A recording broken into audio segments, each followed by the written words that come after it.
Yo semua, balik lagi bareng gue Vian Rafe. Dan seperti biasa gue bakalan lanjutin alur cerita yang sebelumnya pernah gue upload. Dan di video kali ini gue bakalan lanjutin alur session 7, 8, dan 9 nya ya. Dan buat kalian yang baru aja gabung di channel gue, kalian bisa cek channelnya, kalian bisa cek playlist di channelnya. Dan kalian bakalan temuin session-session sebelumnya yang pernah gue upload dan episode-episode sebelumnya secara berurutan di sana ya. Oke, tanpa banyak basa-basi lagi, yuk kita langsung cek this out aja alur ceritanya.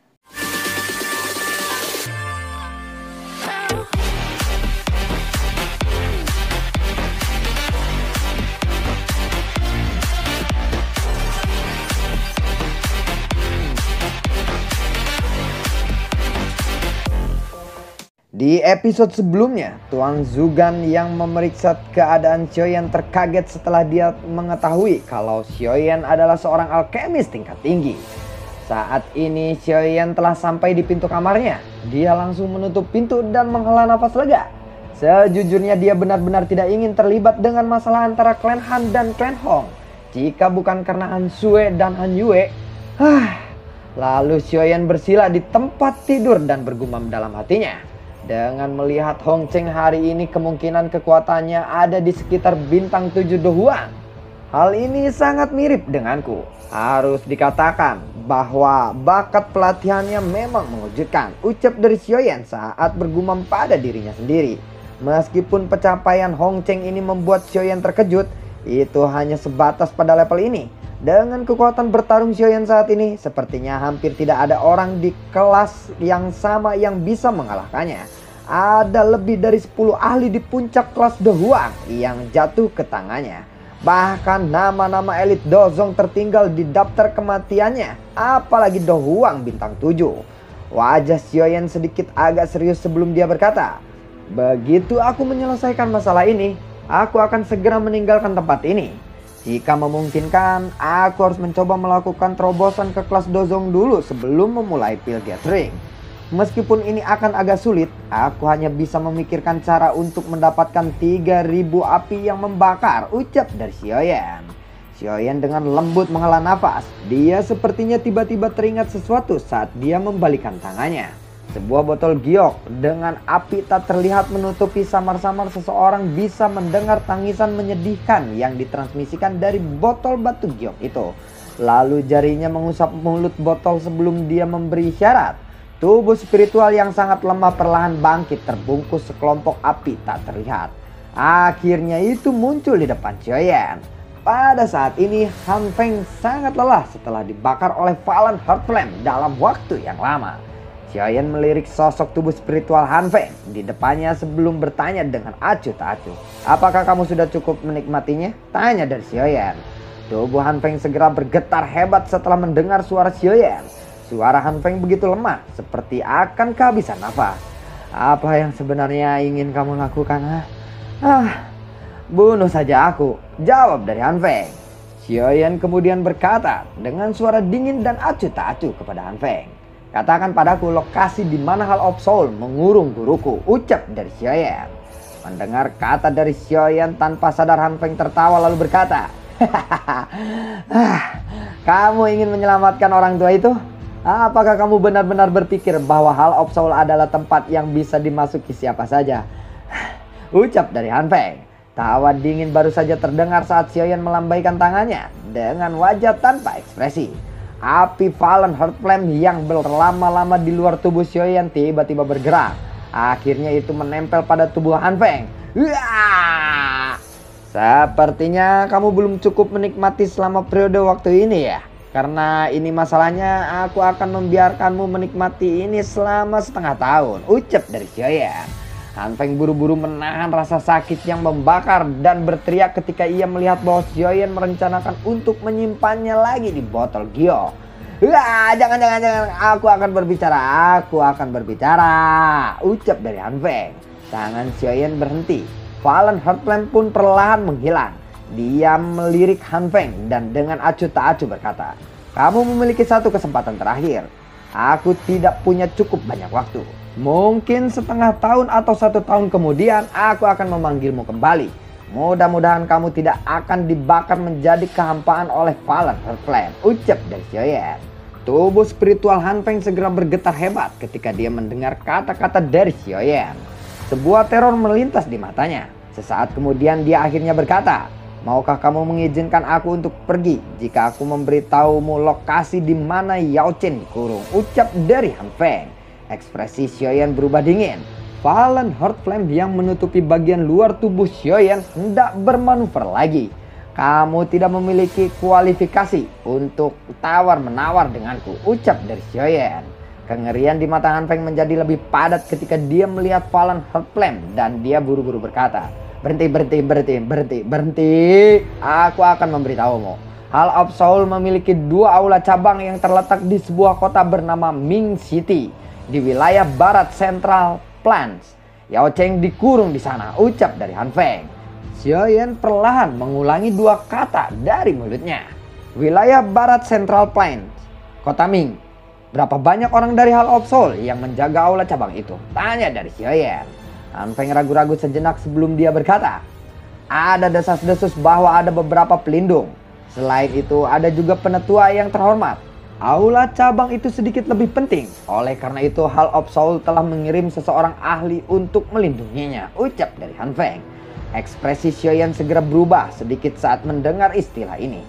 Lalu dia berkata dengan sopan, "Penetua yang terhormat, mungkinkah aula besar yang telah aku capai dengan prestasi spiritual segel api saat itu adalah kota Ming?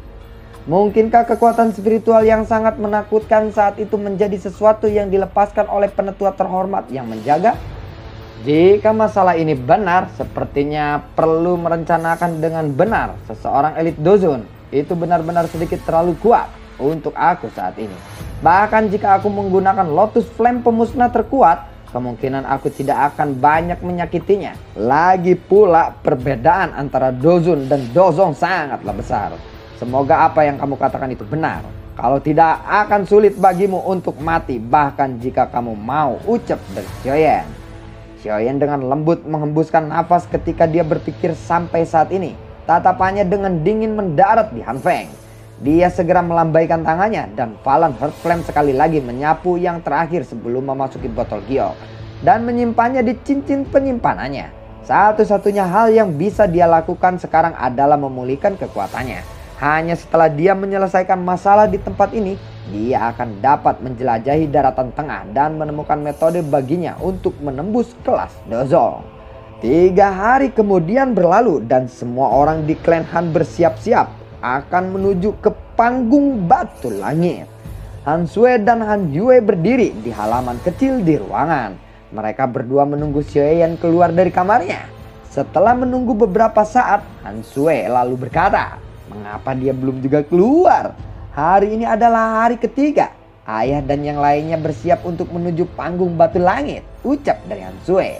Han Yue tertawa pelan ketika dia melihat adik perempuannya yang biasanya dingin dan acuh tak acuh bertingkah seperti ini.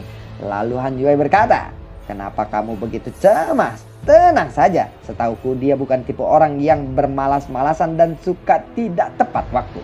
Mungkin dia butuh waktu untuk bersiap-siap," ucap dari Han Yue. Han Sui lalu menghentikan langkahnya dan mondar-mandir ketika dia mendengar kata-kata dari Han Yue. Lalu Han Yue bertanya, "Kakak, apakah menurutmu sesuatu bisa terjadi kepadanya?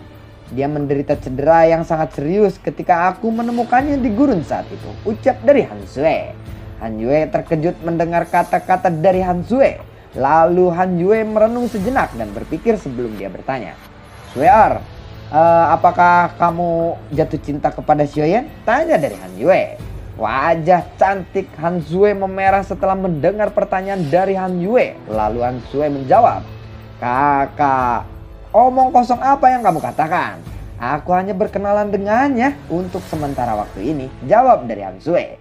Mendengar perkataannya, Han Yue lalu berbicara dengan nada serius. "Aku hanya mencoba mengingatkanmu bahwa Xiaoyan memang sangat luar biasa. Namun sangat sulit bagi hati pria yang luar biasa seperti itu untuk dipertahankan oleh seseorang. Selain itu dia juga memiliki seorang gadis yang dia sukai," ucap dari Han Yue. Han Sui terdiam sesaat lalu dia melirik Han Yue dan dengan lembut lalu dia berkata, "Ini tidak seperti yang kamu pikirkan. Apakah gadis itu sangat luar biasa?" ucap dari Han Sui. Tangan halus Han Yue membelai rambut perak cerah di depan dahinya. Ekspresi ingatan melintas di matanya yang cantik. Sesaat kemudian dia tersenyum dan berkata, dia lebih dari sekedar luar biasa. Jika seseorang benar-benar membicarakannya, kemungkinan dia adalah orang yang paling tersembunyi di antara siswa antara kami. Aku pernah berbicara tentang Lin Xuya. Dia adalah eksistensi dari 3 besar peringkat kuat. Namun dia bahkan tidak melakukan 10 pertukaran di tangannya. Selain itu, dia sedikit lebih muda dari Xiaoyan. Bakat pelatihan semacam ini benar-benar seperti iblis, ucap dari Han Yue. Han Yue menggigit bibir merahnya. Setelah mendengar perkataan dari Han Yue, lalu Han Yue tersenyum dan bertanya, jangan bilang bahwa dia bahkan lebih luar biasa daripada kakak perempuan yang angkuh ini, tanya dari Han Yue. Han Yue lalu tersenyum. Mendengar pertanyaan dari Han Yue, lalu dia menjawab, hahaha, kakak perempuanmu ini juga tidak bisa dibandingkan dengannya. Kalau tidak, aku akan merebutnya di akademi dalam saat itu, ucap dari Han Yue. Pintu yang tertutup tiba-tiba terbuka setelah kata-kata Han Yue terdengar. Segera Xiaoyan perlahan berjalan keluar. Srek. Kemunculan Xiaoyan yang tiba-tiba juga mengejutkan Han Yue dan Han Yue. Kemerahan cerah dengan cepat muncul di wajah mereka. Xiaoyan mengembalikan tangannya dan menutup pintu sebelum dia bertanya sambil tersenyum. Apakah sudah waktunya saat ini? Tanya dari Xiaoyan. Han Yue lalu mengangguk setelah mendengar pertanyaan dari Xiaoyan. Lalu dia berkata, iya, bagaimana lukamu? Ucap dari Han Yue. Setelah itu Xiaoyan melambaikan tangannya lalu perlahan berjalan keluar dan berkata, aku hampir sepenuhnya baik-baik saja. Ayo pergi, jangan biarkan Paman Han dan yang lainnya menunggu terlalu lama, ucap dari Xiaoyan. Panggung batu langit berada di tengah kota Tianbei. Ukurannya sekitar 1000 kaki atau lebih.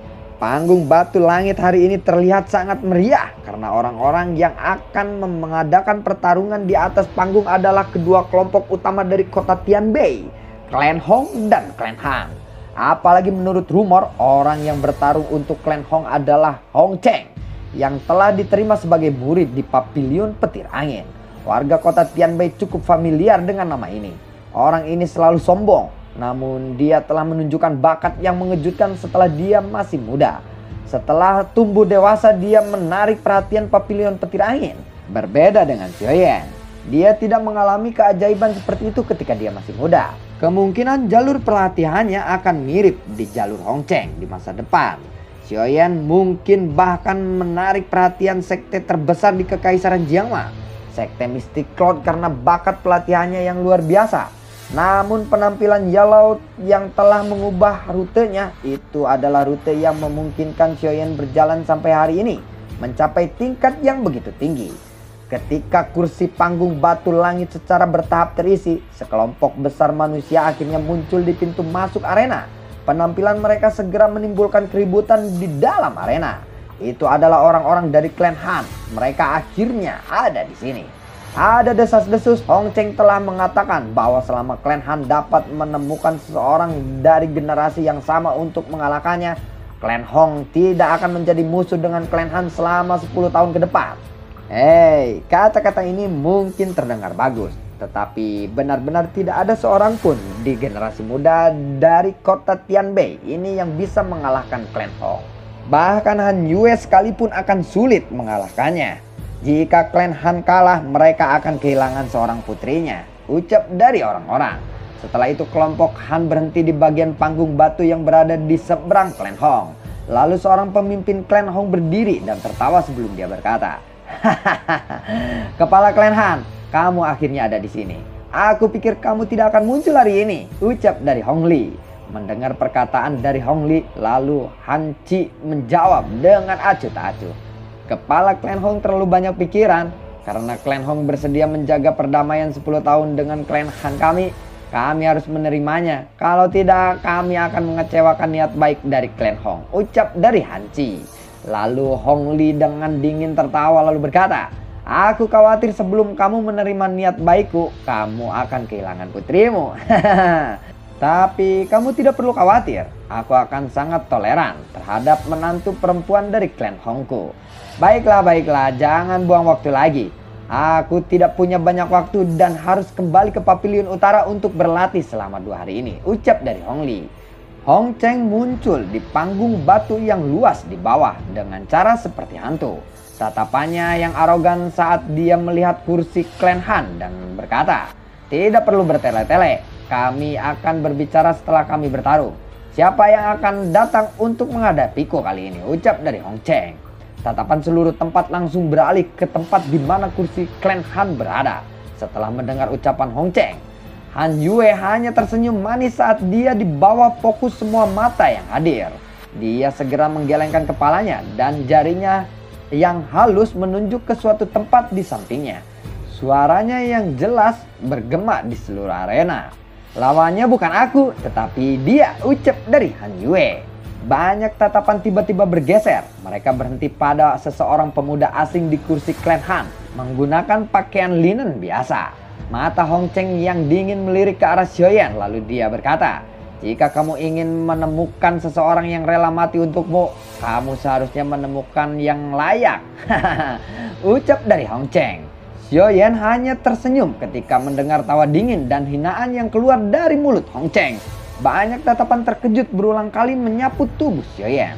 Alis Hong Li berkedut sedikit saat dia melihat Xiaoyan, lalu dia berkata, "Pihak lain sepertinya tidak akan secara acak menemukan seseorang untuk mati bagi mereka dalam situasi seperti ini. Namun jika bukan ini masalahnya, bisakah pemuda ini benar-benar bersaing dengan Hong Cheng?" ucap dari Hong Li.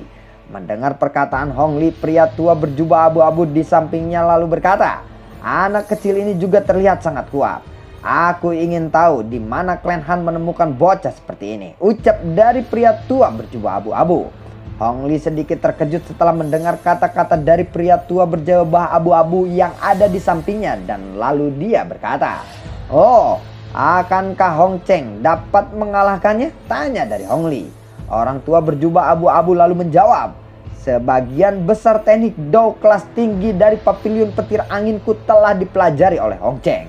Selain itu, metode Qi yang dia praktekkan juga merupakan metode Qi teratas dari Pavilion Petir Anginku. Lupakan tentang orang-orang dari tingkat yang sama. Kekuatan bertarungnya bahkan bisa bertarung dengan para ahli di puncak kelas Dohuang. Memang ada orang dari generasi yang sama yang bisa mengalahkannya di daratan tengah. Namun orang itu pasti belum muncul di kota Tianbei," jawab orang tua berjubah abu-abu itu. Hati Hong Li menghela nafas lega setelah mendengar pria tua berjubah abu-abu itu bicara. Wajahnya menunjukkan senyum dingin. Dia ingin melihat betapa jeleknya ekspresi wajah Han Chi setelah dikalahkan. Lalu setelah itu di dalam arena batu, Hong Cheng dengan malas melirik Xiaoyan, lalu dia bertanya, "Katakan padaku siapa namamu?" ucap dari Hong Cheng. Xiaoyan tersenyum. Dia mengabaikan kata-kata arogan Hong Cheng dan dengan lembut Xiaoyan menjawab, "Seorang masyarakat biasa. Aku hanyalah yang tidak dapat dibandingkan dengan reputasi besar Tuan Muda Hong Cheng," ucap dari Xiaoyan. Hong Cheng mengabaikan kata-kata dari Xiaoyan, lalu dia berkata dengan dingin, "Jangan berbahasa basi kepadaku. Aku akan memberimu waktu 10 detik untuk memutuskan apakah kamu ingin menyerah sendiri atau kamu ingin aku menghajarmu sampai kamu cacat," ucap dari Hong Cheng. Mendengar perkataan dari Hong Cheng, Xiaoyan hanya menggelengkan kepalanya lalu tersenyum dan berkata, "Tidak perlu 10 detik, ayo kita bertarung saja sekarang," ucap dari Xiaoyan. Mata Hong Cheng berubah suram. Dia menatap Xiaoyan dengan sinis dan berkata, "Karena kamu ingin mencari kematian, jangan salahkan tuan muda ini karena tidak menunjukkan belas kasihan kepadamu," ucap dari Hong Cheng. Banyak kilatan petir tiba-tiba melonjak dari tubuh Hong Cheng saat suaranya terdengar. Xiaoyan melihat doki berwarna perak yang menutupi Hong Cheng. Lalu dia berkata, "Petir doki ya," ucap dari Xiaoyan. Hong Cheng sekali lagi mengabaikan kata-kata Xiaoyan. Lalu dia menghina Xiaoyan dan berkata, "Ingat, namaku adalah Hong Cheng. Suatu kehormatan jika kamu berhasil aku kalahkan," ucap dari Hong Cheng. Xiaoyan mengangkat kepalanya sedikit saat dia melihat cahaya petir yang memanjang seperti ular. Dia mengangkat kakinya sedikit dengan lembut melangkah ke depan. Doki hijau giok seperti api juga melesat sebelum bertabrakan dengan cahaya petir. Xiaoyan tertawa samar saat dia berbicara, "Serang saja Tuan Muda Hong Cheng. Jangan mengambil trik kecil seperti itu," ucap dari Xiaoyan. "Hehehe, kamu lebih sombong dari Tuan Muda ini ya. Dalam hal ini, kita akan melihat apakah kamu memiliki kualifikasi untuk mengizinkan aku menggunakan semua kekuatanku atau tidak, ucap dari Hong Cheng. Cahaya perak yang cerah tiba-tiba meletus dan tubuhnya muncul di depan Xiaoyan dalam sekejap mata. Tinjunya dengan cahaya petir yang terang membawa suara angin. Wush, buar, menghantam Xiaoyan dengan keras. Hong Cheng hanya tersenyum dingin saat melihat Xiaoyan menghindari serangannya. Tinjunya tiba-tiba menyebar dan kelima jarinya melengkung menjadi bentuk cakar yang aneh. Mereka dengan kasar merobek bahu Xiaoyan. Serak, serak, serak, serak, serak. Cakar tangan itu tiba-tiba melambai sebelum berhenti. Orang bisa melihat bahwa dua jari Xiaoyan yang tertutup oleh doki yang padat menusuk telapak tangan cakar seperti belati. Benar-benar mengerikan kekuatan di atasnya. Keterkejutan terlihat di wajah Hong Cheng saat serangannya dihentikan oleh Xiaoyan. Lalu Hong Cheng berkata, "Kamu memiliki beberapa keterampilan. Aku ingin tahu apakah kamu bisa menghentikan cakar petir angin, papiliun petir angin milikku," ucap dari Hong Cheng. Teriakan itu baru saja terdengar ketika cahaya petir melonjak dari cakarnya. Beberapa kilatan cahaya bengkok dengan cara yang aneh sebelum menggumpal menjadi cakar petir yang sangat tajam di atas jarinya. Xiaoyan juga merasakan agak terkejut saat merasakan ketajaman cakar angin. Jari-jarinya berubah dengan cepat sebelum dia tiba-tiba mengepalkan tangannya. Segera doki hijau giok yang membawa seutas api muncul dan bertabrakan dengan Hong Cheng. Buar! Ekspresi Xiaoyan tetap tenang dalam menghadapi serangan liar dan kekerasan oleh Hong Cheng. Cakar dan tinju kedua belah pihak berulang kali berbenturan, membentuk banyak bayangan di depan mereka. Dadedor, buat. Hal ini menyebabkan tak terhitung banyaknya orang yang telah menonton panggung untuk berseru dengan keras. Tidak ada yang menyangka bahwa Xiaoyan akan tetap tak terkalahkan setelah melakukan begitu banyak pertarungan dengan Hong Cheng. Ekspresi serius akhirnya muncul di mata Hong Cheng setelah serangannya diblokir berkali-kali. Cakarnya segera berubah saat dia berteriak marah. Raungan petir samar-samar tiba terdengar. "Angin petir membunuh, muncullah," ucap dari Hong Cheng. Cakar petir yang hebat aneh muncul bersama dengan raungan guntur. Xiaoyan menghembuskan nafas dengan lembut sebelum mengambil langkah untuk mundur.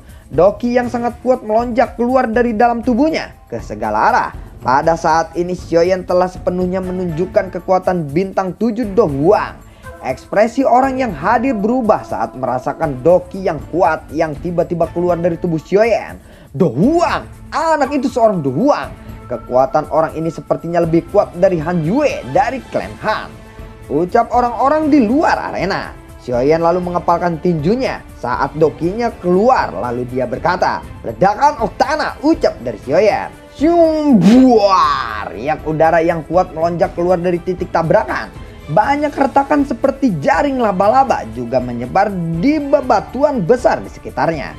Kakinya bergesekan dengan tanah dan membentuk bekas luka. Hong Cheng yang telah menstabilkan tubuhnya saat ini memiliki wajah yang luar biasa menyeramkan. Dia menatap Xiaoyan dengan muram dan berkata, "Tanpa diduga kamu juga seorang bintang 7 Do Huang. Tidak heran klan Han telah mencarimu. Kamu memang memiliki kemampuan untuk menjadi lawanku. Tetapi kekuatan yang kamu tunjukkan masih jauh dari cukup jika kamu ingin mengalahkanku.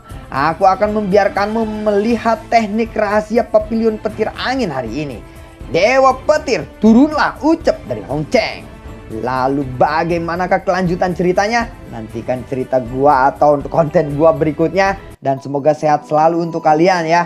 Tidak lupa gua selalu ucapin terima kasih banyak buat kalian yang sudah mendukung channel ini dari awal hingga akhir. Dan gua selalu ucapin terima kasih banyak buat kalian yang sudah mendonasikan sedikit rezekinya lewat link Saweria di bawah kolom deskripsi. Dan semoga sehat selalu untuk kalian. Assalamualaikum.